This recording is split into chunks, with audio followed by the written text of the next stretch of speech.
ব্যৱস্থা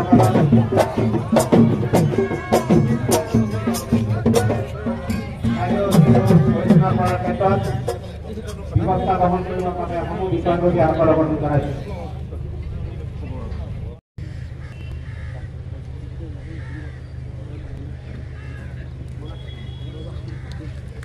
দুলীয়াজান শাখা সাহিত্য সভাৰ বিষয়ববীয়াসকল আমি তেওঁলোকক জিলা ছাত্ৰ সন্থাৰ তৰফৰ পৰা ধন্যবাদ জ্ঞাপন কৰিছোঁ।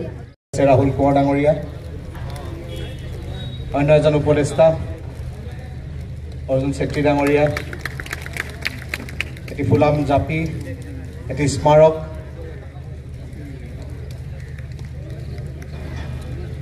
এখন সফুৰা,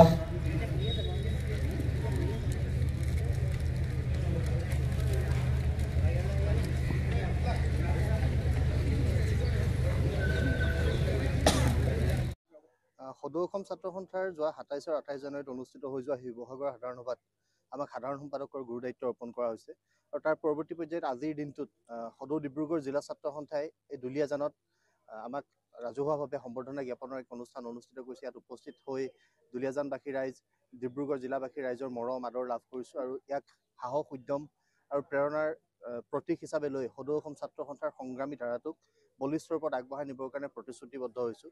সকলোৱে ডিঙিত দিয়া গামোচাখন, সকলোৱে দিয়া উপহাৰটো মই মোৰ দায়বদ্ধতা হিচাপে লৈছোঁ আৰু আহিব লগা দিনত সদৌ অসম ছাত্ৰ সন্থাই যাতে অসমৰ ছাত্ৰ ছাত্ৰীসকলৰ সুৰক্ষিত ভৱিষ্যত, নিবনুৱাসকলৰ অৰ্থনৈতিকভাৱে তেওঁলোকক স্বাৱলম্বী কৰি তোলাৰ যাত্ৰা আৰু জাতীয় জীৱনেৰে সম্পৃক্ত হৈ থকা সকলোবিলাক মূল বিষয়ক লৈ যাতে সদৌ অসম ছাত্ৰ সন্থা বলিষ্ঠভাৱে আগবাঢ়ি যাব পাৰে, সেই বাটেৰে আমি বাট বুলিবৰ কাৰণে আজিৰ দিনটোত পুনৰবাৰ প্ৰতিশ্ৰুতিবদ্ধ হৈছোঁ।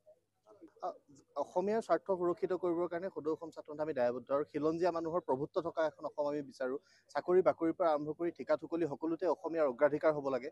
অইল ইণ্ডিয়াকে ধৰি আন যিবিলাক প্ৰতিষ্ঠান আছে সেই সকলোবিলাক অইল ইণ্ডিয়া, ONGC বা ৰাজহুৱা খণ্ডৰ যিবিলাক প্ৰতিষ্ঠান সেই সকলোবিলাকতে থলুৱা আমাৰ যিসমূহ খিলঞ্জীয়া লোক, সেই লোকৰ স্বাৰ্থ সুৰক্ষিত হৈ থাকিব লাগিব। চৰকাৰীৰ পৰা আৰম্ভ কৰি বেচৰকাৰী সকলো ক্ষেত্ৰতে যাতে খিলঞ্জীয়া মানুহৰ দপদপনি থাকে, সেই ধাৰাৰে সেই চিন্তাৰে সদৌ অসম ছাত্ৰ সন্থাই কাম কাজ কৰি যাম আৰু সকলোকে আমি এই ক্ষেত্ৰত সহযোগিতা আগবঢ়াবৰ কাৰণে অনুৰোধ জনাইছোঁ।